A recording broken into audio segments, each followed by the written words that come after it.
Êxodo 9, de 8 a 12.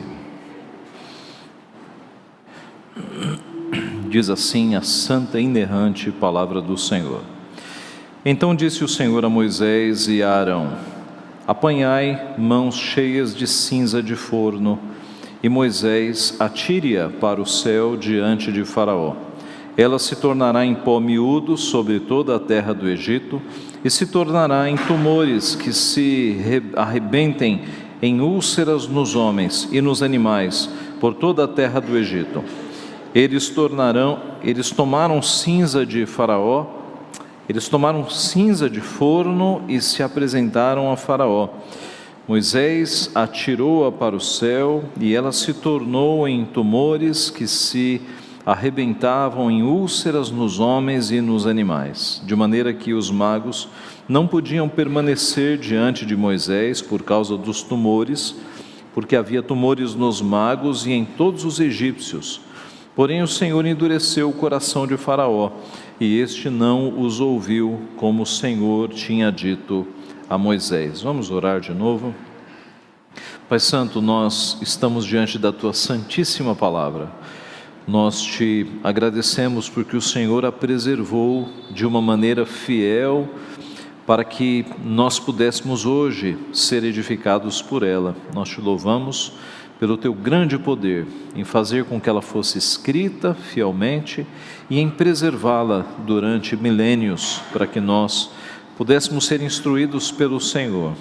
Ó Pai Santo, nós reconhecemos que precisamos que o Teu Santo Espírito ilumine a nossa mente, para que entendamos a Tua palavra e para que o Senhor mesmo a aplique na nossa vida. É isso que nós Te pedimos, Pai, dada a nossa limitação de entendimento, dada a nossa finitude de compreensão, nós pedimos que o Senhor, pelo Teu Santo Espírito, extrapole tudo isso e nos alimente e nos beneficie nesta noite, Pai. É o que nós pedimos humildemente e em nome de Jesus. Amém. Meus irmãos, depois de transformar as águas em sangue, depois de encher o Egito de rãs, encher o Egito de piolhos, de mosquitos devoradores, depois de matar os rebanhos dos egípcios, Deus agora vai tocar na pele das pessoas, e Deus vai trazer um sofrimento maior ainda do que nas outras pragas. O sofrimento físico costuma atrair a atenção das pessoas mais do que as outras perdas.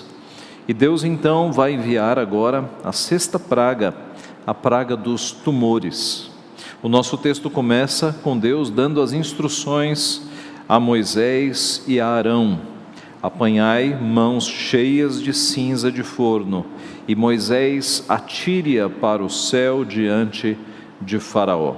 A sexta praga então vai nos mostrar, na mesma linha das outras pragas, o castigo de Deus. Mas nesta praga especificamente, nós podemos tirar lições sobre como Deus castiga os povos, como Deus castiga as pessoas.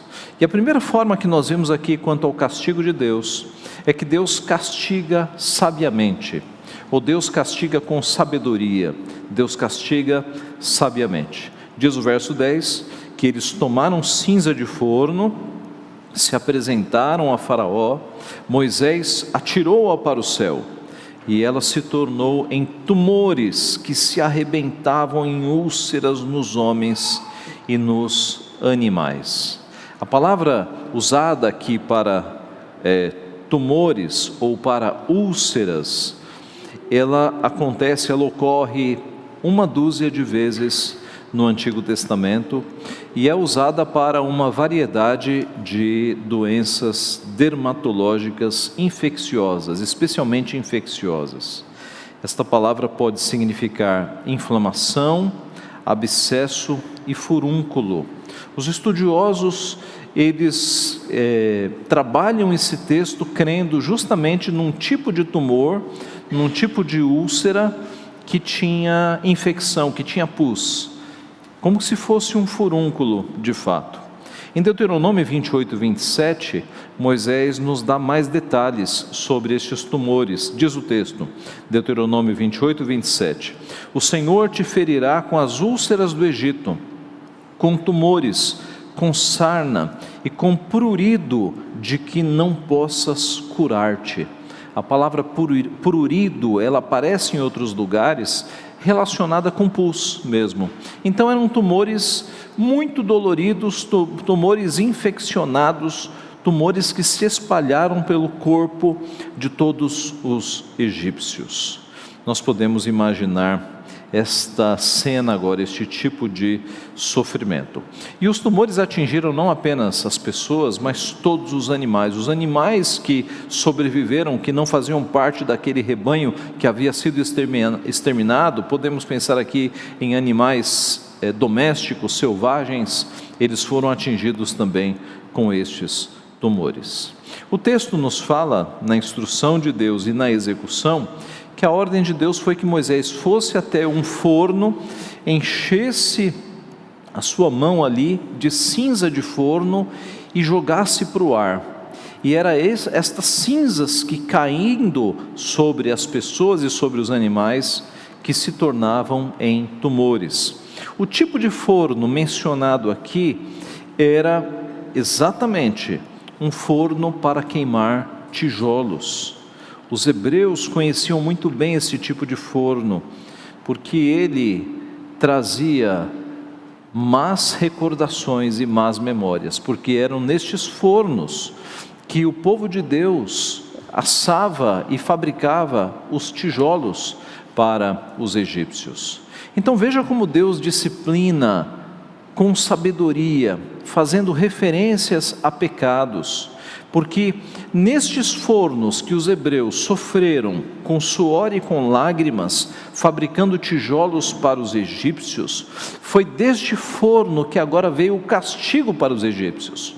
Foram as cinzas destes fornos que Deus fez se transformassem nos tumores. Deus castiga com sabedoria. Várias vezes o castigo de Deus faz referência direta ao pecado. Deus disciplinou Jacó com constantes referências ao seu pecado. Os irmãos devem se lembrar, no pecado de Jacó, lá atrás, 2 irmãos foram trocados. Jacó enganou a Esaú na questão da bênção da primogenitura. Na disciplina que Deus aplicou a ele, 2 irmãs foram trocadas. Na noite do seu casamento, quando ele esperava que fosse Raquel que estivesse na tenda, o seu tio trapaceou e entregou Lia. Irmãos trocados no começo, irmãs trocadas no castigo. Lá atrás, Jacó enganou o seu pai. Aqui, ele foi enganado pelo seu tio. Lá atrás, o engano envolvia a primogenitura. Era o engano da bênção da primogenitura.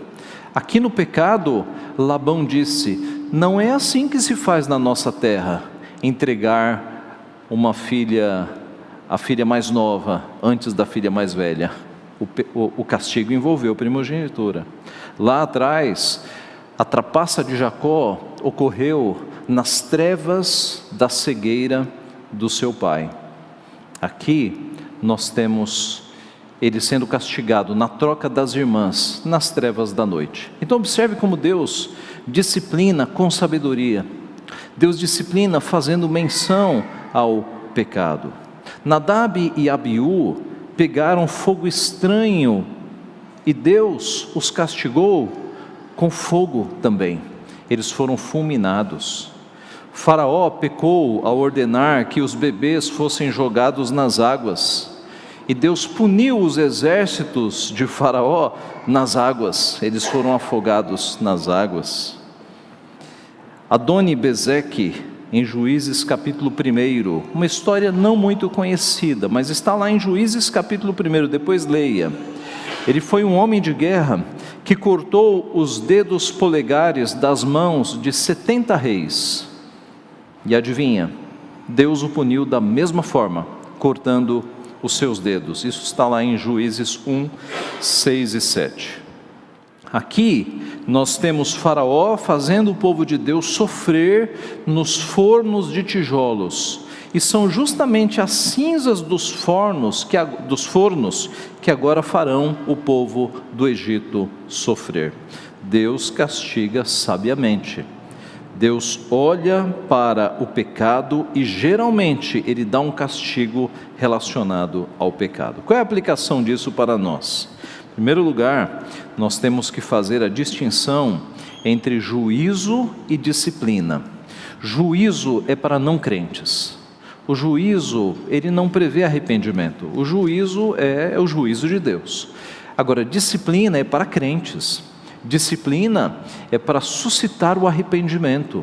Deus trata os seus filhos não com juízo, Deus trata os seus filhos com disciplina, porque a disciplina é para aproveitamento, é para que a pessoa se arrepende, e os crentes, os eleitos, se arrependem. É uma marca do eleito, é o arrependimento.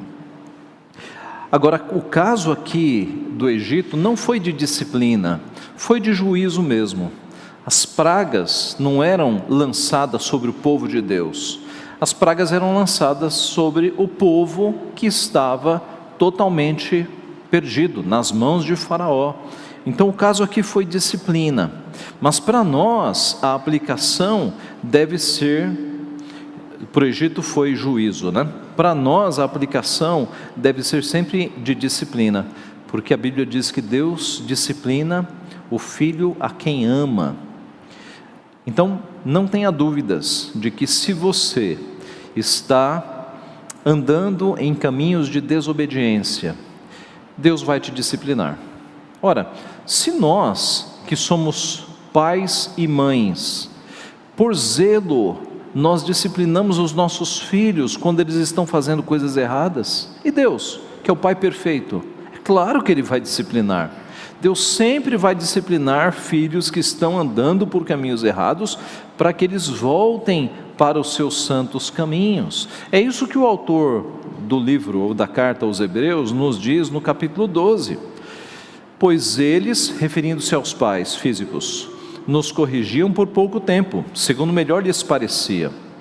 Deus, porém, nos disciplina para aproveitamento, a fim de sermos participantes da sua santidade.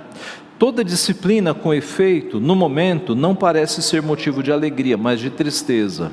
Ao depois, entretanto, produz fruto pacífico aos que têm sido por ela exercitados, fruto de justiça. Então observe que Deus nos disciplina para sermos participantes da sua santidade. A disciplina de Deus serve para nos santificar. Veja, a palavra de Deus serve para nos santificar. Cristo disse: santifica-os na verdade, a tua palavra é a verdade. É meio de graça. Quanto mais você lê a Bíblia atentamente, mais o teu espírito vai sendo santificado. Esta é a razão de nós orientarmos aqui muitas vezes que os crentes leiam a Bíblia todos os dias. A oração é meio de graça. A oração também nos santifica. Pessoas que oram mais têm mais santificação na sua vida. Estes são os meios, digamos, mais tranquilos de Deus nos santificar, lendo a Bíblia e orando. Mas, como nós geralmente somos rebeldes e não queremos os meios tranquilos, os meios ordinários, Deus por vezes santifica a nossa vida por este meio extraordinário que é a disciplina. Então, não estranhe se você está com um pecado não confessado, um pecado frequente na tua vida, que Deus pese a mão sobre você. E como é que Deus pesa a mão? De várias maneiras. Deus trata conosco individualmente. Por vezes, Ele vai nos dar uma enfermidade. Por vezes, Ele vai nos dar uma situação econômica difícil, um desemprego, um aperto financeiro.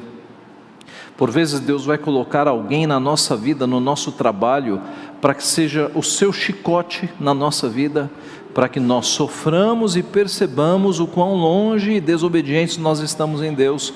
Deus vai usar chicotes e com cada um de nós Ele vai tratar de forma diferente. Pode ser algo no emprego, pode ser uma enfermidade, pode ser algo referente à própria família. Então, meus irmãos, nós temos que andar em santidade diante do nosso Deus, nós temos que nos preocupar em obedecê-lo, porque Ele é um Pai que nos disciplina sim, e Ele o faz para que nós sejamos participantes da sua santidade, é com o fim de nós nos tornarmos mais santos, e Ele faz para que isso gere fruto de justiça. É um Deus que nos disciplina. Então, em primeiro lugar, nós vemos que Deus castiga de uma maneira sábia. Em segundo lugar, Deus castiga seletivamente. Veja o verso 11. De maneira que os magos não podiam permanecer diante de Moisés por causa dos tumores, porque havia tumores nos magos e em todos os egípcios. Mais uma vez o povo de Deus foi poupado, o povo de Deus não teve estes tumores, mas os egípcios, mais uma vez, foram castigados. Os magos, há uma referência especial aqui no verso 11 aos magos. Eles não podiam mais permanecer diante de Moisés por causa dos tumores. Os magos eram sacerdotes de Faraó. Por meio de fórmulas mágicas, eles alegavam exercer poder entre os deuses. Eles eram como que os representantes dos deuses imaginários do Egito. Eles eram como que sacerdotes. O mago era um agente do mundo dos deuses. E aqui os tumores pegaram os magos de uma forma que eles não puderam mais ficar ali na presença de Moisés. Deus humilhou esses sacerdotes falsos, estes representantes de deuses falsos. E o curioso é que esta é a última vez que nós veremos os magos na história do Êxodo. Nós estamos nos despedindo dos magos aqui neste texto, porque depois desta praga, eles nunca mais vão aparecer. Eles são totalmente derrotados, totalmente humilhados. Eles já vinham sendo, não é? Porque das outras pragas, em algumas eles tentaram copiar e até conseguiram, mas copiaram a praga, não fizeram a praga cessar. Eles copiaram a doença, não criaram a cura. Então eles já estavam sendo desbaratados pelo nosso Deus. E agora Deus deu o golpe final. Eles se encheram de tumores, da cabeça até os pés. Não puderam mais permanecer ali na presença. E é a última vez que nós vamos ver estes magos sendo citados aqui. Foram totalmente derrotados, assim como todos os deuses imaginários ali do Egito. E quem eram os deuses imaginários agora desta praga? A praga dos tumores, das úlceras. Alguns. O primeiro era Amun-Ra. Este era para os egípcios o Deus criador, aquele que dissolvia mares, aquele que repelia as doenças. Amun-Ra. Um outro deus imaginário era Tote, o deus das artes terapêuticas. Um outro era Imhotep, o deus da medicina. E o outro, ou a outra, era Sekhmet, uma deusa com cabeça de leoa, cuja atribuição era provocar pandemias e acabar com as pandemias. Observe que todos esses deuses falsos acabam de ser desbaratados. Imaginemos os egípcios com tumores, com furúnculos no corpo inteiro, clamando para estes deuses falsos e nada acontecendo. Então Deus desbaratou mais um grupo de deuses aqui, os deuses relacionados ao bem-estar do corpo, os deuses relacionados à terapia, alguma forma de medicina. Todos eles foram desbaratados, humilhados por Yahvé, o Deus verdadeiro. Nós temos uma boa aplicação para nós aqui também. Nós podemos olhar para os egípcios e reprová-los por eles confiarem em deuses falsos, deuses ligados à medicina, mas olhemos para os nossos dias. Quanto da população mundial não confia mais na ciência do que em Deus? Quanto? A maioria. a esmagadora maioria.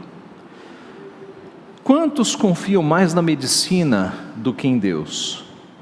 Quantos creem que a salvação vem dos remédios e não de Deus? Note, nós cremos que Deus usa os remédios, nós cremos que Deus usa a medicina. É claro, Deus opera com meios, mas nós sabemos que por trás dos remédios e por trás dos médicos, a causa primária é o próprio Deus, é Deus usando instrumentos. Esta é a nossa perspectiva, perspectiva do povo de Deus, mas não é a perspectiva de grande parte da população. A maioria da população acha que a ciência e a medicina e até a tecnologia são obra das mãos de homens, são artifícios e criações autônomas que não tem nada a ver com Deus. É um mundo que crê no poder destas coisas, de que elas não vêm de Deus. São ídolos modernos. A ciência se torna um ídolo para a nossa geração. A tecnologia se torna um ídolo para a nossa geração. As pessoas confiam nessas coisas mais do que confiam em Deus. Todavia, essas coisas não têm poder nelas próprias. A ciência não é onipotente. A medicina não é onipotente. A tecnologia não é onipotente. Todas elas têm suas limitações. A medicina não cura todas as doenças. Nós temos uma série de doenças que não têm cura, que ninguém descobriu qual é a cura. Veja a limitação. A medicina não é onipotente. Nós não temos cura para doenças raras, que surgem ainda nos nossos dias, sem cura. Tem tratamento, mas não tem cura. E por fim, a morte ainda não tem cura. A medicina não achou um antídoto para que a pessoa não morra. E pior, morrem crianças, morrem adolescentes, morrem jovens, adultos e idosos. Nós temos atletas morrendo no meio do campo do futebol, com alimentação correta, com exercícios diários, com todo acompanhamento médico, morrendo num campo de futebol, e as pessoas ficam impressionadas. Como assim alguém com tanta saúde pode morrer? Deus permite que essas coisas aconteçam para deixar bem claro que o poder da vida e da morte está nas suas mãos, não está na mão da medicina, não está na mão da ciência. Os médicos, eles veem tanto pessoas que deveriam estar vivas que morreram, quanto pessoas que deveriam estar mortas e estão vivas. Quantos idosos com mais de 90 anos foram infectados pela pandemia e saíram andando do hospital? E quantas crianças e quantos jovens morreram? Observe que não há uma lógica humana. Por quê? Porque a chave da vida e da morte está nas mãos de Deus. A ciência não é onipotente, Deus é. Então, meus irmãos, confiemos em Deus. É Ele quem decide quem fica doente e quem fica curado. É Ele quem decide quem está vivo e quem morre, quem vive e quem morre. A vida de todos os habitantes do planeta está nas suas mãos. Então, ao ficar doente, vá ao médico, tome remédio, mas nunca se esqueça de que quem decide se você ficará bem ou não é Deus. A tua vida está nas mãos de Deus, a tua saúde está nas mãos de Deus, é Ele quem decide, não é a ciência, não é a medicina. Então, em segundo lugar, Deus castiga seletivamente. Deus castiga sabiamente, com sabedoria. Deus castiga seletivamente. Em último lugar, Deus castiga com endurecimento. Verso 12: porém o Senhor endureceu o coração de Faraó, e este não os ouviu, como o Senhor tinha dito a Moisés. Mais uma vez, nós estamos vendo o coração de Faraó ser endurecido. De fato, Deus castiga ímpios com endurecimento. Nós temos visto isso acontecer a cada praga, o coração de Faraó está duro como pedra. Mas nós vemos isso acontecer também em outros textos da Bíblia. Por exemplo, em Romanos capítulo 1. E eu gostaria que você fosse comigo até lá. Abra lá em Romanos capítulo 1.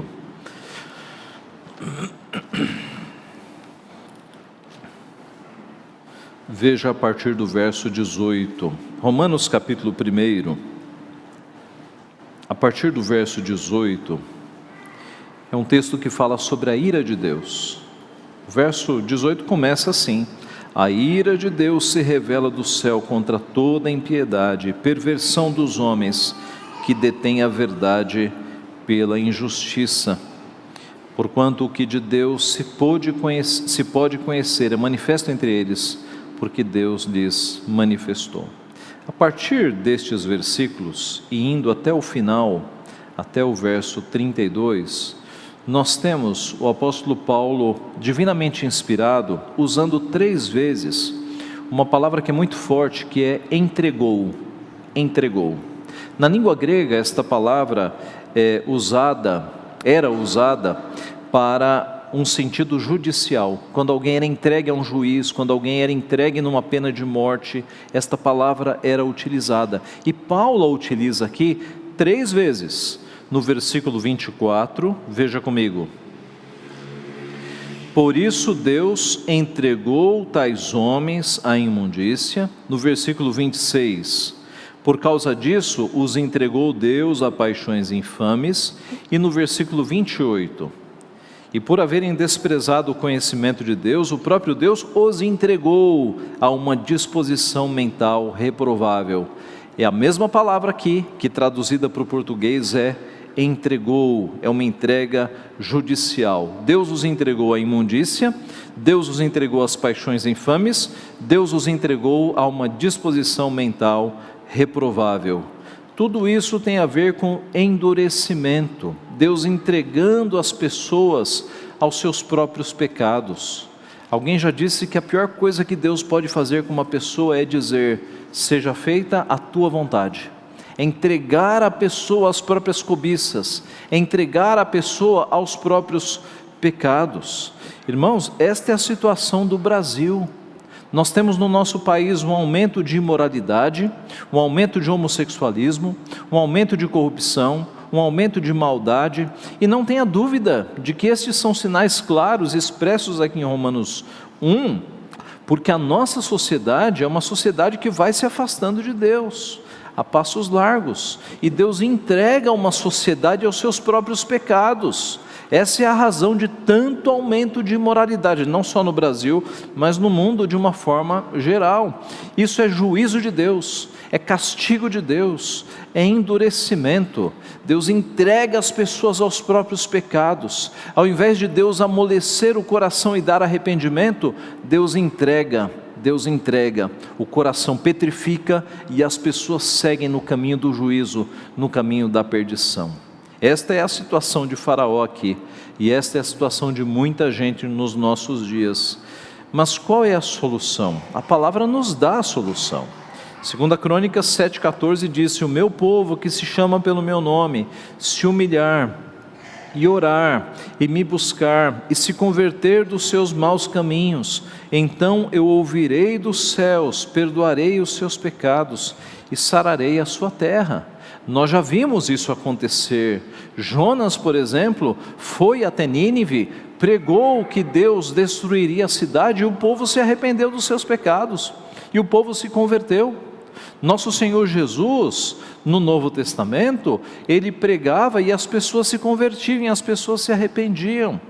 Então, meus irmãos, nós devemos nos empenhar, nós que somos discípulos de Cristo, em pregar a palavra, porque há pessoas que estão endurecidas pelo pecado, que ao ouvir a palavra de Deus podem ser alcançadas, e os corações de pedra podem se transformar em corações de carne.